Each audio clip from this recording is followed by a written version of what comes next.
ಭಾರತೀಯ ಕರೆನ್ಸಿ ವ್ಯವಸ್ಥೆಯಲ್ಲಿ ಈಗ ಮತ್ತೊಂದು ದೊಡ್ಡ ಬದಲಾವಣೆಯ ಗಾಳಿ ಬೀಸ್ತಾ ಇದೆ.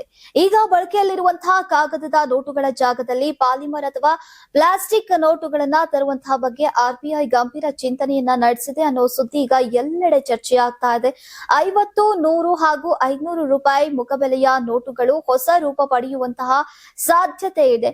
ಇನ್ನು ಪಾಲಿಮರ್ ನೋಟ್ಗಳನ್ನ ತರೋಕೆ ಆರ್ಬಿಐ ಮುಂದಾಗಿರೋದಕ್ಕೆ ಪ್ರಮುಖ ಕಾರಣಗಳನ್ನ ನೋಡೋದಾದ್ರೆ ಈಗ ನಕಲಿ ನೋಟುಗಳ ಹಾವಳಿ ಮತ್ತು ಕಾಗದದ ನೋಟುಗಳು ಬೇಗ ಹಾಳಾಗುವುದು. ಕಾಗದದ ನೋಟುಗಳಿಗೆ ಹೋಲಿಸಿದ್ರೆ ಈ ಪ್ಲಾಸ್ಟಿಕ್ ನೋಟುಗಳು ಅತ್ಯಂತ ಗಟ್ಟಿಯಾಗಿರುತ್ತೆ. ಇವು ನೀರು, ತೇವಾಂಶ ಮತ್ತು ಧೂಳಿನಿಂದ ಬೇಗ ಹಾಳಾಗೋದಿಲ್ಲ. ಹಾಗಾಗಿ ಇವುಗಳ ಆಯುಷ್ಯ ಕಾಗದದ ನೋಟುಗಳಿಗಿಂತ ಹೆಚ್ಚು ಅಂದ್ರೆ ಹಲವು ಪಟ್ಟು ಹೆಚ್ಚಾಗಿರುತ್ತೆ.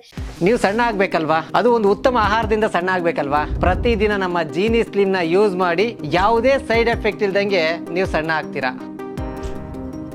ಈಗಾಗಲೇ ಜಗತ್ತಿನ ಸುಮಾರು 60ಕ್ಕೂ ಹೆಚ್ಚು ದೇಶಗಳು ಈ ಪಾಲಿಮರ್ ನೋಟುಗಳನ್ನ ಯಶಸ್ವಿಯಾಗಿ ಬಳಸ್ತಾ ಇವೆ.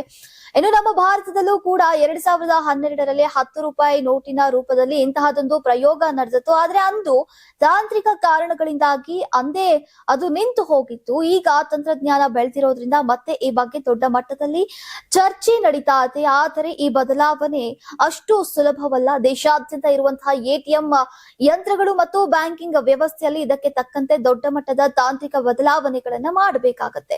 ಸದ್ಯಕ್ಕೆ ಈ ವಿಷಯ ಆರ್ಬಿಐನ ಸಭೆಗಳಲ್ಲಿ ಚರ್ಚೆಯ ಹಂತದಲ್ಲಿದ್ದು ಇದರ ಅಂತಿಮ ನಿರ್ಧಾರ ಏನಿರಲಿದೆ ಮತ್ತು ಇದು ಜನರ ಮೇಲೆ ಯಾವ ರೀತಿ ಪರಿಣಾಮ ಬೀರಲಿದೆ ಅನ್ನೋದನ್ನ ಸದ್ಯ ಕಾದು ನೋಡ್ಬೇಕಿದೆ.